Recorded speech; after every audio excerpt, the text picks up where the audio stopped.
ஆதியாகமத்தின் புஸ்தகம் 14ஆம் அதிகாரம் 17ஆம் வசனம். அவன் கெதர்லா கோமேரையும் அவனோடு இருந்த ராஜாக்களையும் முறியடித்து திரும்பி வருகிற போது சோதோமின் ராஜா புறப்பட்டு ராஜாவின் பள்ளத்தாக்கு என்னும் சாவே பள்ளத்தாக்கு மட்டும் அவனுக்கு எதிர்கொண்டு போனான்.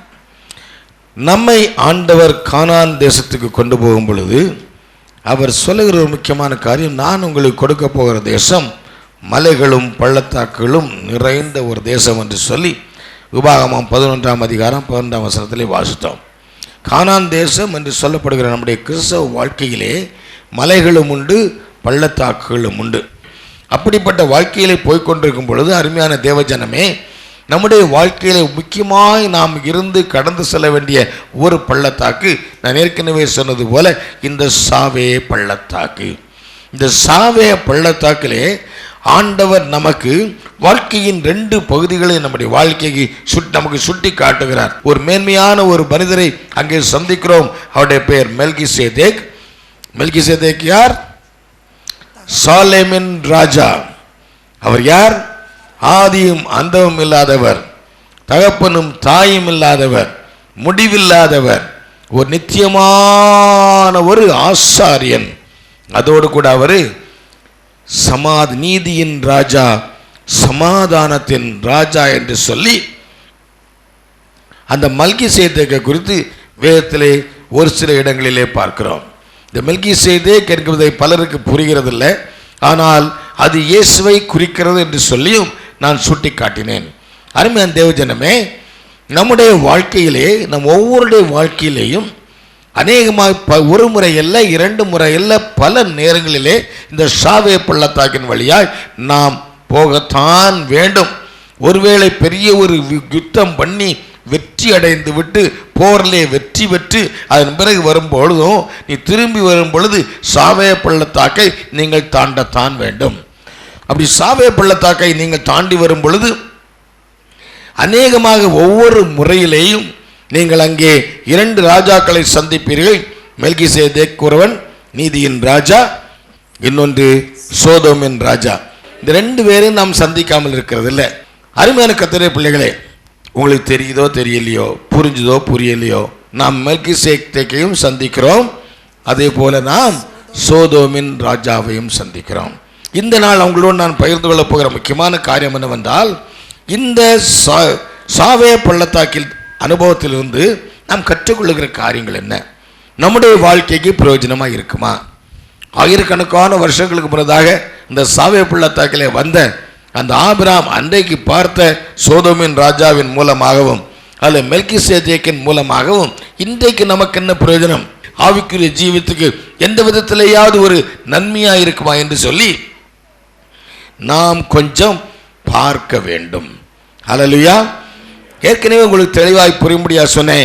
இந்த மெல்கிசேதேக் இயேசு கிறிஸ்துவுக்கு முன் அடையாளம். இயேசு கிறிஸ்துவுக்கு முன் அடையாளமாக பலரை வேதத்திலே சொல்லுகிறார்கள். யோசேப்பை சொல்லுகிறோம், ஈசாக்கை சொல்லுகிறோம், போவாசை சொல்லுகிறோம் இல்லையா, போவாசை சொல்லுகிறோம். இப்படி பலரை நம்முடைய கர்த்தராகிய இயேசு கிறிஸ்துவுக்கு ஒப்பிட்டு சொல்லுகிறோம். அப்படி ஒப்பிட்டு சொல்லுகிற எனக்கு அந்த ஒப்பிட்டு சொல்கிறதுல பெரிய ஒப்புதல் இல்லை. எந்த ஒரு மனிதனையும் தேவாய தேவனோடு கூட ஒப்பிட்டு சொல்லவே முடியாது. ஏனென்றால் மனிதன் என்று சொன்னாலே குறைவுகள் உள்ளவன், தேவன் குறைவுகள் இல்லாதவர். ஆனால் இயேசு கிறிஸ்துவை தேவாய தேவனாய் இயேசு கிறிஸ்துவை, ஒரு குறையும் இல்லாத இயேசு கிறிஸ்துவை ஒருவேளை மெல்கிசேதேக்கோடு ஒப்பிடுவது முற்றிலும் பொருந்தும். ஏனென்றால் மெல்கிசேதேக்குக்கு ஆதியும் இல்லை அந்தமும் இல்லை, இயேசு கிறிஸ்துவுக்கு ஆதியும் இல்லை அந்தமும் இல்லை. மெல்கிசேதேக்கு தகப்பன் இல்லை, இயேசுக்கு தகப்பன் இல்லை. மெல்கிசேதேக் நீதியின் ராஜா, அவர் சமாதான பிரபு, அதுபோல் இயேசுவும் சமாதான பிரபு.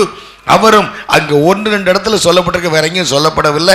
மெல்கிசேதேக் ஒரு பெரிய ஆசாரியன், பெரிய ஒரு ஆசாரியன். இயேசு கிறிஸ்துவும் நித்தியமான பிரதான ஆசாரியன். ஆகவே இயேசு கிறிஸ்துவுக்கு நிழலாக ஒப்பிட்டு சொல்லக்கூடிய ஒருவர் இந்த உலகத்திலே வேதத்தின் அடிப்படையில் உண்டானால் மெல்கிசேதேக். இப்பொழுது இந்த ஆபிரகாம் மெல்கிசேதேக்கை சந்திக்கிறார். இப்பொழுது இந்த யுத்தம் நடந்தது எப்படி தெரியும்னு தெரியாது. யுத்தம் நடந்து அவன் லோத்தையும் கூட உள்ள எல்லா ஜனங்களையும் பொருள்களையும் மீட்டு கொண்டு ஒரு பெரிய ஒரு வெற்றி வாகை சூடி அவன் வந்து கொண்டிருக்கிறான். இதில் ஞாபகத்தில் வருகிறபடி நான் ஒன்று சொல்ல விரும்புகிறேன். ஆபிரகாம் என்று சொன்னவுடனே ஆபிரகாம் எப்படி சொல்லுவோம் நம்ம? விசுவாசிகளின் தகப்பன், விசுவாசிகளின் பிதா.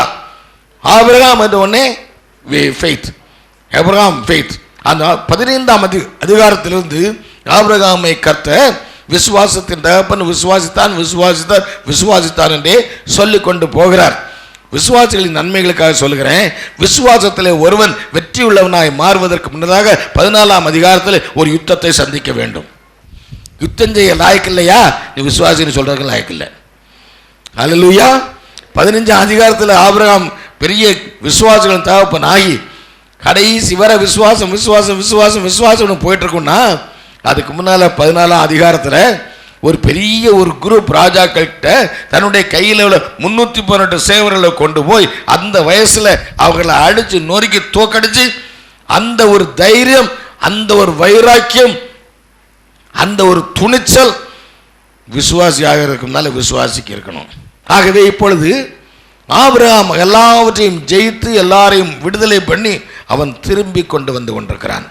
திருப்பி கொண்டு வந்து கொண்டிருக்கும் பொழுது திடீரென்று பார்த்தால் ஆபிரகாம் அதற்கு முன்னதாக சந்தித்ததாக வேதத்திலே சொல்லப்படவில்லை.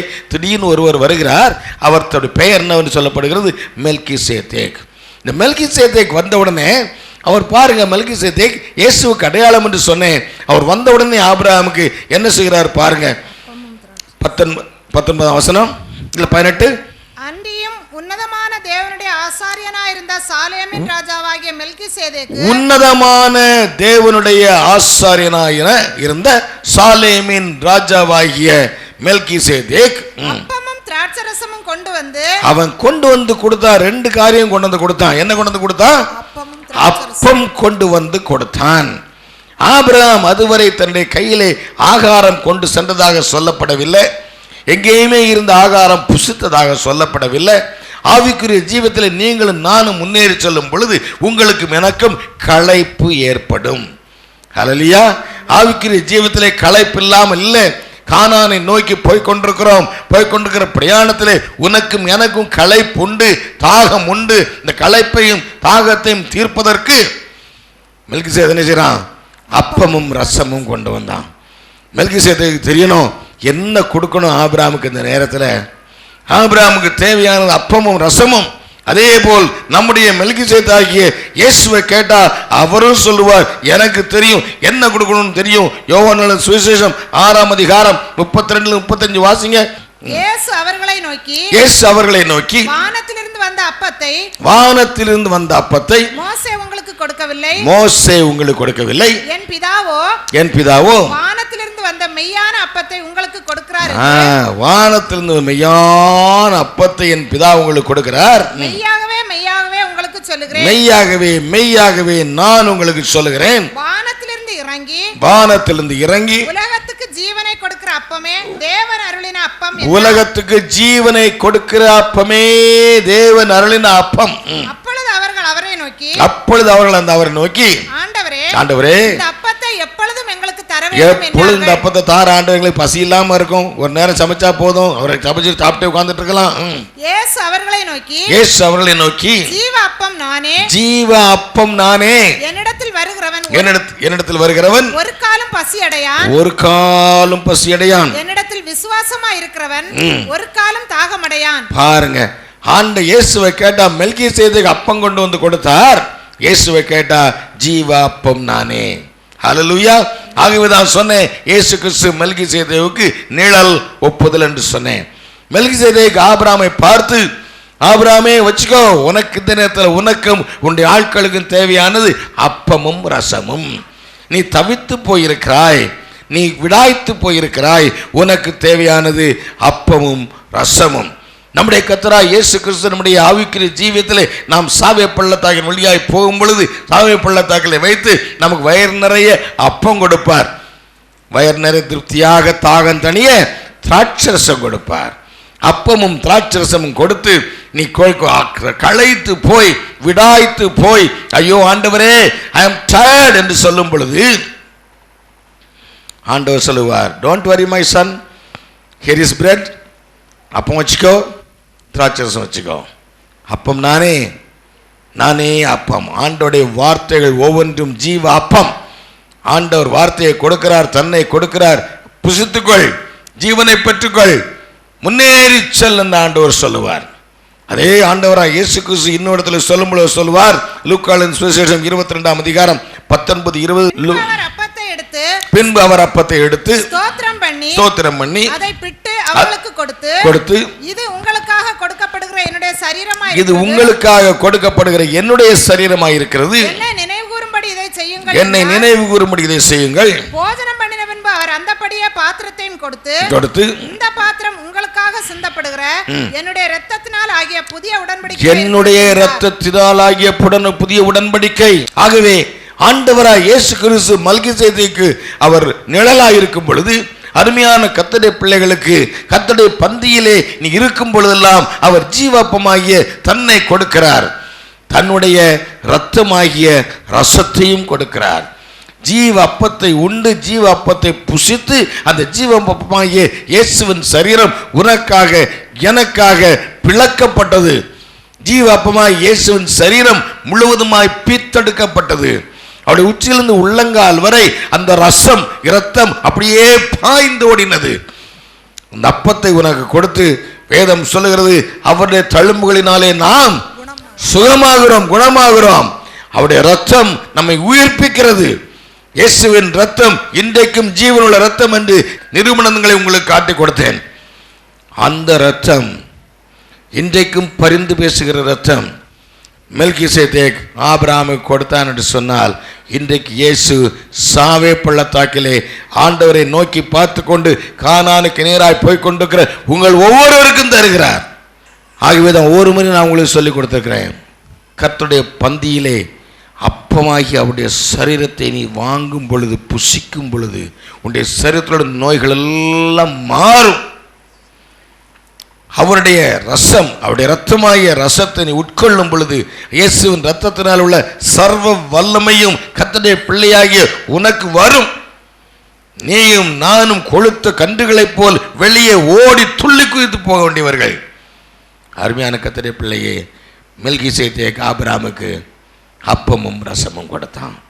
நீயும் உன்னுடைய வாழ்க்கையிலே கானானுக்கு போகும் முன்னதாக ஆபிரகாமை சொல்லும்போது ஒரு முறை சாவே பள்ளத்தாக்கு போனதாக சொல்லப்பட்டிருக்குது. நீ அடிக்கடி சாவே பள்ளத்தாக்கை கடந்து கொண்டே இருக்க வேண்டும்.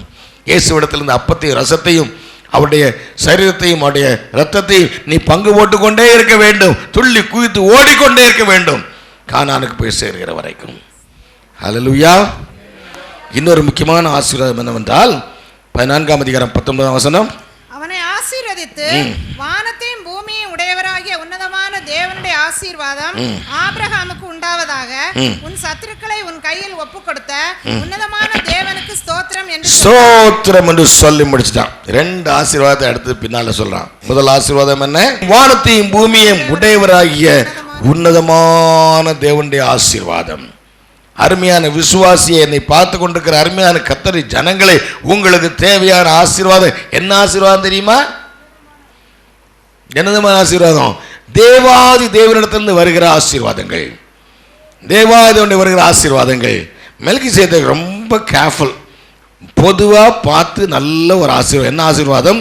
வானத்தையும் பூமியையும் உடையவராகிய உன்னதமான தேவனுடைய ஆசீர்வாதம் உனக்கு நிச்சயமாக உண்டு. அருமையான கர்த்தருடைய பிள்ளைகளை கவனித்துக் கொண்டிருக்கிற பிள்ளைகளே, வானத்தையும் பூமியையும் உடையவராகிய ஆண்டவருடைய ஆசீர்வாதம் உங்கள் ஒவ்வொருடைய வாழ்க்கையிலேயும் உங்கள் ஒவ்வொருக்கும் தேவையான ஆசீர்வாதம் தேவாதிதனுடைய கரத்திலிருந்து நிச்சயமாய் உண்டு. ஹல்லேலூயா. என்ன ஆசீர்வாதம்? என்ன கேட்காதுங்க. உங்களுக்கு தேவையான ஆசீர்வாதம் என்ன? ஆசீர்வாதம் உங்களுக்கு தேவையோ ஆண்டவருக்கு தெரியும். என்ன ஆசீர்வாதம் உனக்கு தேவையோ ஆண்டவர், உங்களை அறிந்த ஆண்டவர் உங்களுக்கு தேவையான ஆசீர்வாதத்தை பூரணமாக கொடுப்பார். இரண்டாவதாக அதிலே சொல்கிறார், உன் சத்துருக்களை உன் கையில் ஒப்பு கொடுத்த உன்னதமான தேவன். உன்னுடைய சத்துருக்கள் யார்? பிசாசு உன்னை பார்த்து கொக்கரித்து கொண்டிருக்கிறதா? அல்லது உனக்கு எதிராளியானவன் சுற்றி திரிந்து வகதேடி சுற்றி திரிகிறானா? மெல்கிசேதேக் சொல்லுவார், உன்னுடைய ஆசீர்வாதம் சாதாரணமான ஆசீர்வாதம் இல்லை. உனக்கு விரோதி என்று ஒன்று இல்லை. கர்த்தருடைய பிள்ளைக்கு ஒரு விரோதி கிடையாது.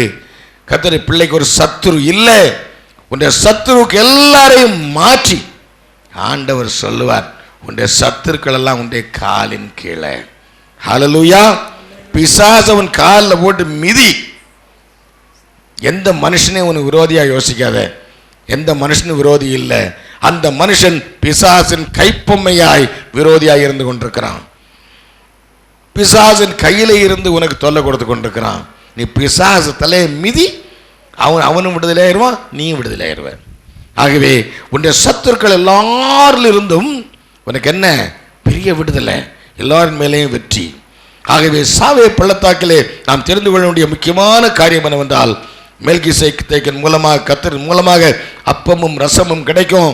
வானத்தையும் தேவனை உண்டாயிருக்கிற இயேசு கிறிஸ்துவினாலே தேவனாலே உங்களுக்கு ஆசீர்வாதம். என்ன ஆசீர்வாதம், எப்படி எப்படி யார் யாருக்கு தேவையோ அந்த ஆசீர்வாதங்கள். உங்களுடைய சத்துருக்கள் எல்லாரிலிருந்து உங்கள் விடுதலை, வெற்றி, ஜெயம். ஹல்லேலூயா, ஹல்லேலூயா. இது மெல்கிசேதேக் கொடுக்கிறது. ரெண்டாவது இன்னொருத்தர் ஒருவர், அவர் சோதோமின் ராஜா. நம்முடைய வாழ்க்கையிலே மெல்கிசேதேக்காக இயேசு கிறிஸ்து வந்திருக்கிறார். உங்களுடைய வாழ்க்கையில் ஆசீர்வாதங்களை கொடுத்திருக்கிறார். நீங்களாம் அடிக்கடி மெல்கிசேதேக்கை பார்த்துருக்கோன்னு சொல்லிட்டீங்க. இனி சோதோமின் ராஜாவை பார்க்க போறோம். சோதோமின் ராஜா 21ஆம் வசனம் வாசிங்க. சோதோமின் ராஜா ஆபிரகாமை நோக்கி, ஜனங்களை எனக்கு தாரும், பொருள்களை நீர் எடுத்துக்கொள்ளும் என்றான். பாருங்க, சோதோமின் ராஜா வந்து என்ன சொல்லுவான் தெரியுமா நமக்கு? என்ன வேணுமா அவனுக்கு? ஜனங்கள்னா யாரு? சுற்றி உள்ள எல்லா ஆத்மாவும் எனக்கு கொடுத்துரு.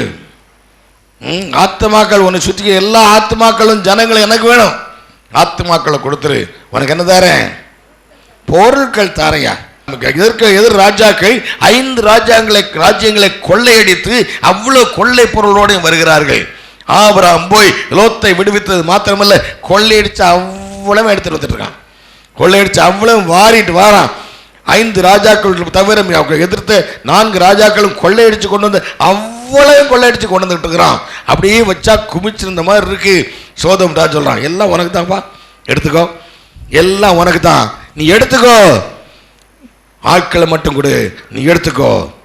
அப்படித்தான் இந்த உலகத்திலே the devil will also entice you with the pleasures of this world. உலகத்திலும் உலகமும் பிசாசும் இந்த உலகத்தின் பொருட்களினாலே உங்களையும் என்னையும் வஞ்சிக்க முற்படும். சாவே பள்ளத்தாக்கு ஒரு ட்ரையல், பரீட்சையின் பள்ளத்தாக்கு. சாவே பள்ளத்தாக்கிலே மெல்கிசேதேக் அப்பந்தான் கொடுப்பாரு. ஆனா பிசாசு என்ன கொடுப்பான்? பார், கொள்ளையடிச்சு வச்சது எவ்வளவு இருப்பார், அவ்வளவு உனக்கு தான்ப்பா. பென்ஸ் கார் வேணுமா, எடுத்துக்கோ. என்ன வேணும் உனக்கு? என்ன கார் வேணும்?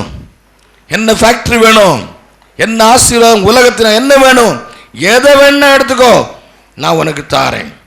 இது ஒன்றும் புது கதை இல்லை, இன்னைக்கும் சொல்லிட்டு இருக்கிறான். மத்தேயு எழுதின சுவிசேஷம் 4ஆம் அதிகாரம், மேத்யூஸ் காஸ்பல் சாப்டர் 4, 8, 9 and 10. மறுபடியும் பிசாசு அவரை மிகவும் உயர்ந்த மலையின் மேல் கொண்டு போய் உலகத்தின் சகல ராஜ்யங்களையும் அவைகளின் மகிமையும் அவருக்கு காண்பித்து, நீர் சாஷ்டாங்கமாய் விழுந்து என்னை பணிந்து கொண்டால் இவைகளை எல்லாம் உனக்கு தருவேன் என்று சொன்னான்.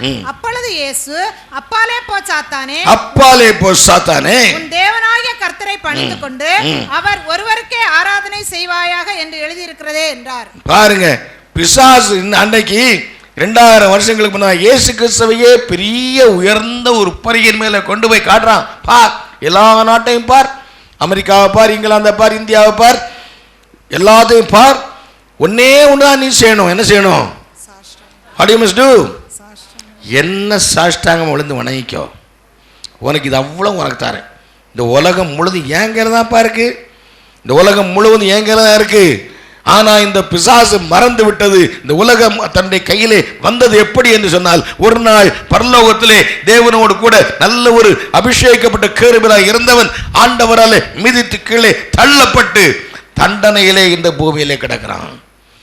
கொஞ்ச காலம் இந்த பூமியை கையில வச்சுக்கிட்டு இருக்கிறான். வச்சுட்டு இப்ப வார உங்களையும் என்னையும் பார்க்க ஜனங்களை பார்த்து உலக பிரகாரமான காரியங்களை நீட்டி காட்டி காட்டி காட்டி காட்டி பிசாசு ஏமாற்றி கொண்டிருக்கிறான். நீ என்ன பதில் சொல்ல போகிறாய்?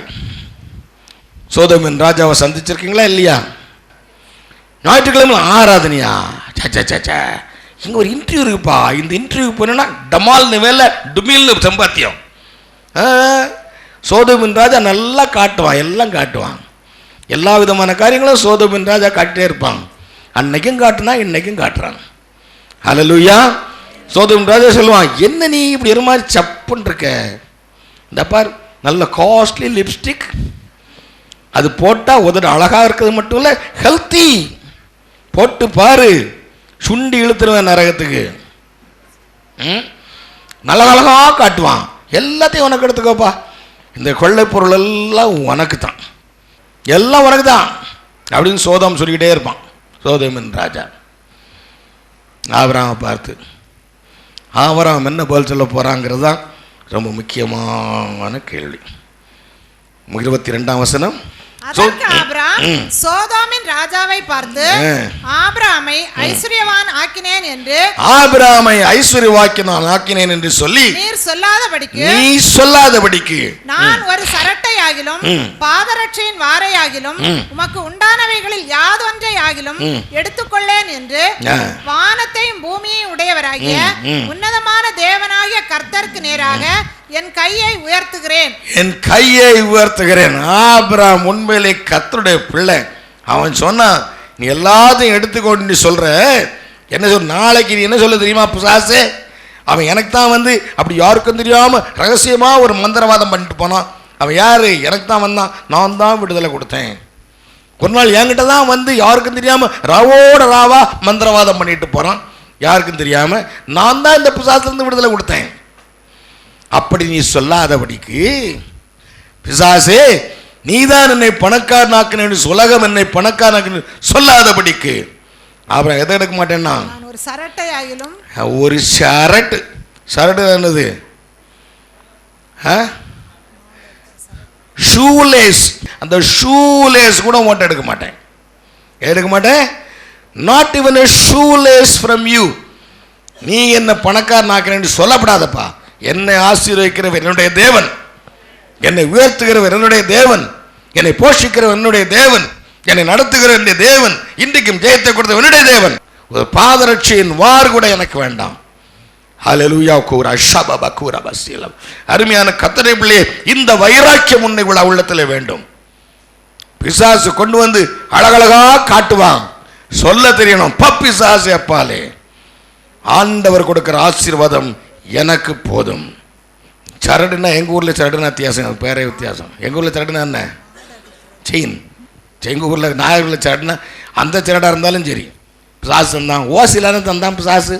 பிசாசு ஓசியில் தந்தான், கழுத்தில் போட்டுக்கிறனே, ஓசிலேயும் தருவான், வாழ்த்தி கொண்டும் தருவான். ஆனால் பிசாசுடைய சரட்டை கையில் தொட்டிங்கன்னா அதோடு உண்டு வாழ்க்கையிலே ஒரு வித்தியாசமான சூழ்நிலை. ஆகவேதான் பவுல் எபேசியர் எழுதுவார், எபேசியர் 4ஆம் அதிகாரம் 27ஆம் வசனம், பிசாசுக்கு இடங்கொடாமலும் இருங்கள், பிசாசுக்கு இடங்கொடாமலும் இருங்கள். Don't give the devil a foothold. இடம் கொடுங்கிறது ஒன்று, ஃபுட்ஹோல்டுன்னு அர்த்தம் இப்படி கால் வைக்க இடம் கொடுக்கூடாதான். சில இந்த பஸ்ஸில் எல்லாம் போனால் சின்ன பிள்ளைங்க பையன் வாலிப பசங்க அந்த ஒரு பாதத்தை முன்பாதம் மட்டும்தான் பட்டிருக்கும், பிடிச்சி தூக்கிட்டு போவான், அதுதான் அந்த ஃபுட்ஹோல்டு. ஒரு கால் வைக்க கூட இடம் கொடுத்துறாத. பிசாசுக்கு ஒரு கால் வைக்க இடம் கொடுத்துடக்கூடாது.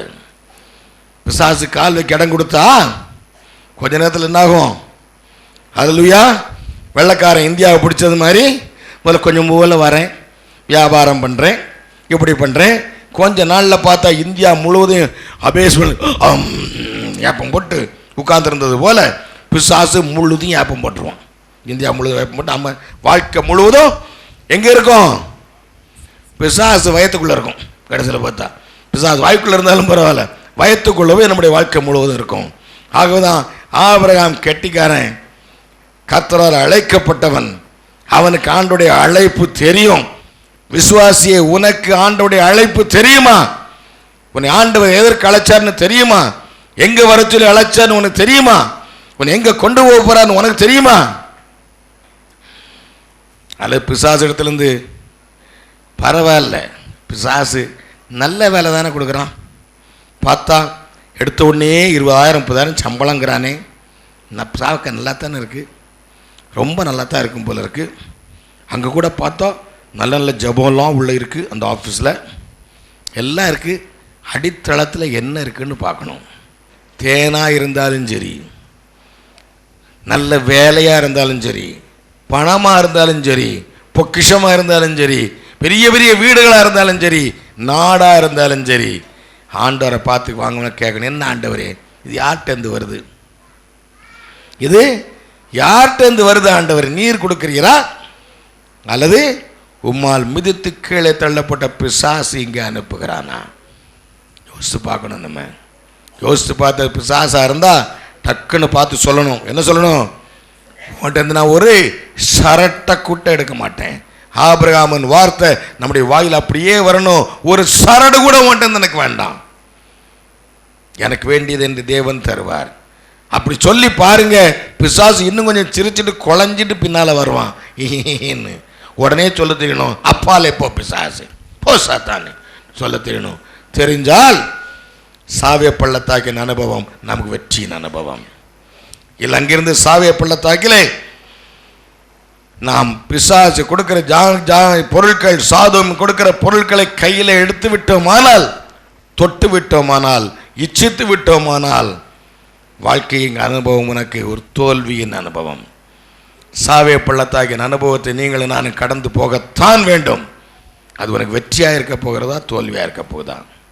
அதுதான் முக்கியம். மெல்கிசேதேக்காகிய இயேசுவை பின்பற்றி அவர் சொல்வது போல் கேட்க போறியா, அல்லது சோதோமின் ராஜாவாகிய பிசாசை, உலகத்தை பற்றி பிடித்து கொண்டு அதன் பின்னாலே நீ போக போகிறாயா? எது ஒன்றே தீர்மானம். சொல்ல தெரியணும், இந்த உலகத்திலிருந்து ஒரு சாரடு எனக்கு வேண்டாம். அந்த பெரிய பிரபு யோபு இருந்தான். அவன் சொன்னான், நிர்வாணியாய் நான் என் தாயின் வயிற்றிலிருந்து வந்தேன், நிர்வாணியாய் நான் போய் சேருவேன். இந்த உலகம் எனக்கு தேவையில்லை, நான் நிர்வாணியாய் வந்தேன். ஆனால் ஆண்டவர் அப்படி சொல்ல மாட்டார். நீ நிர்வாணியா இந்த உலகத்தை விட்டு போனாலும் ஆண்டவர் சொல்லுவார், நீ இந்த உலகத்திலே நன்மையோ தீமையோ, நன்மையாய் ஆண்டவர் ஊழியத்துக்கு செய்த அத்தனை காரியங்களும் உன் பின்னாலே நித்தியத்திலே வந்து சேரும். உனக்கு எனக்கும் பொக்கிஷம் தேவையானது அங்கேயே ஒழிய இங்கே அல்ல. இங்கே கிடைச்சா வச்சுக்கோங்க, தப்பு இல்லை, அனுபவிங்க, தப்பே இல்லை. ஆனாலும் கூட அதற்காக பிசாசுக்கு சல்யூட் அடிக்காதுங்க. இன்றைக்கி பெந்தேகோஸ்தே உலகம் பிசாசுக்கு சல்யூட் அடிச்சுக்கிட்டு இருக்குது. கிறிஸ்தவ உலகம் இன்றைக்கி பிசாசுக்கு சல்யூட் அடிச்சுக்கிட்டு இருக்குது. அருமையான கர்த்தருடைய பிள்ளைகளே, உங்களுடைய தீர்மானம் என்ன? நாம் மெல்கிசேதேக்கின் தகுதியோடு சேர்ந்து ஆபிரகாமின் கூட சேர்ந்து நிற்க போகிறோமா, அல்லது சோதோமின் ராஜாவோடு சேர்ந்து நிற்க போகிறோமா? அருமையான கர்த்தருடைய பிள்ளையே, யோசிச்சு பார். இந்த மண் வேண்டுமா, உலகம் வேண்டுமா? மண்ணுக்காக தேவாதி தேவனாகிய மாணிக்கத்தை விட்டுவிட போறாயோ, அல்லது வேண்டாம் ஆண்டவரே, வேண்டாம் வேண்டாம் வேண்டாம் வேண்டாம் வேண்டாம், let come what may, என்ன வரட்டும், 2 நாள் பசி, 4 நாள் பட்னி, ஒருவேளை கொஞ்சம் கஷ்டம், ஒருவேளை கொஞ்சம் கடன், கொஞ்சம் பிரச்சனை இருக்கட்டும் சகோதரனே சகோதரியே. ஆனால் ஒரு தீர்மானம் எடு, பிசாசின் கையிலிருந்து ஒண்ணுமே வாங்க மாட்டேன். தீர்மானம் எடுக்கிறீங்களா? பிசாசின் கையிலிருந்து ஒண்ணு எடுக்க மாட்டேன். இயேசு போதும்னு சொல்லுங்க. இயேசு உடனே சொல்லுவார், இந்த வானம் முழுவதையும் உண்டாக்கின தேவாதன ஆசீர்வாதம் உனக்கு மகனே, உனக்கு மகளேன்னு சொல்லுவார். ஒருவேளை இந்த பிசாசு உலகம் உனக்கு ஒரு சரட்டை கொடுக்கும், அதுல ஒரு சின்ன ஒரு பொருளை கொடுக்கும். தேவாதவன் உனக்கு கொடுத்தா இந்த வானம் முழுவதையும் அண்ட சராசரங்களில் உருவாக்கி கையில் வைத்திருக்கிற தேவன் அதன்படி உன்னை ஆசீர்வதிப்பார். எதை நீ பெற்றுக்கொள்ள போகிறாய்? ஜெயிப்போமா? எங்களை நேசிக்கிற நல்ல பிதாவே, சுவாமி, இந்த நல்ல சமயத்துக்காக ஸ்தோத்திர ராஜா. பல போராட்டங்களோடு யுத்தங்களோடு ஆண்டவர் யுத்தங்களை வெற்றி பெற்றவர்களாக ஆண்டவரே சாவே பள்ளத்தாக்கை ஜெயிக்கிற, ஆண்டவர் சாவே பள்ளத்தாக்கில சந்திக்கிற எங்களை ஒவ்வொருவரையும் இடத்தில் வைக்கிறோம் சுவாமி. ஆண்டவரே, எங்களுக்கு கொடுத்த வெற்றிகளுக்காக நன்றியோடு ஸ்தோத்திரிக்கிறோம் ஆண்டவரே. ஆண்டவரே, மெல்கிசேதேக்காகிய நீர் எங்களுக்கு கொடுக்கிற அப்பத்துக்காக ரசத்துக்காக நன்றியோடு ஸ்தோத்திரிக்கிறோம். அதனால் கொடுக்கிற சுகம், பலன் எல்லாவற்றுக்காகவும் ஆசீர்வாதங்களுக்காக ஸ்தோத்திர ராஜா, ஸ்தோத்திர ராஜா. இந்த நேரத்திலே ஆண்டவரே, எங்களை உடைய கரத்திலே சமர்ப்பிக்கிறோம் ஆண்டவரே. பிசாசானவன் எந்த காரியமும் எங்களுக்கு வேண்டாம் ஆண்டவரே. ஆண்டவரே, எல்லாவற்றையும் நாங்கள் விட்டு தள்ளத்தக்கதாக எங்களுக்கு வேண்டிய கிருபையை தாரும். எல்லாவற்றையும் ஆண்டவரே உம்மை மாத்திரம் பார்த்து கொண்டு உம்மை பற்றி கொண்டு நடக்க எங்களுக்கு கிருபை தாரும் ஆண்டவரே. நாங்கள் ஒவ்வொருவரும் உம்மோடு நெருங்கி உம்முடைய ஆசீர்வாதங்களை பெற்றவர்களாக இந்த உலகத்திலே ஜீவன்ல சாட்சிகளாய் நீக்க ஜெபிக்க கிருபை தாரும். ஒவ்வொருவரையும் இடத்தில் வைக்கிறோம் சுவாமி. ஆசீர்வதையும் காத்துக்கொள்ளும் வழி நடத்தும். இயேசுவின் மூலம் தாழ்மையாக கேட்கிறேன் பிதாவே. என் ஆத்துமாவே கர்த்தரை ஸ்தோத்திரி, என் முழு உள்ளமே நாமத்தை ஸ்தோத்திரி. என் ஆத்துமாவே கர்த்தரை ஸ்தோத்திரி, சகல பாரங்களையும் மறவாதே. எனக்கு அருமையான சகோதர சகோதரிகளே, இந்நிகழ்ச்சியின் மூலமாய் ஆசீர்வாதம் பெற்ற உங்கள் அனைவரையும் கர்த்தர் இயேசுவின் நாமத்தில் வாழ்த்துகிறேன். உங்களுடைய ஜெப தேவைகளுக்கு எங்களுக்கு எழுதுவீர்களானால் நாங்களும் எங்களுடைய ஜெபக்குழுவினரும் உங்களுக்காக ஜெபிக்க ஆயத்தமாக இருக்கிறோம். மீண்டும் அடுத்த வாரம் இதே நேரம் புது தேவ செய்தியுடன் உங்களை சந்திக்கிறேன். அதுவரை கர்த்தர் உங்களை ஆசீர்வதிப்பாராக.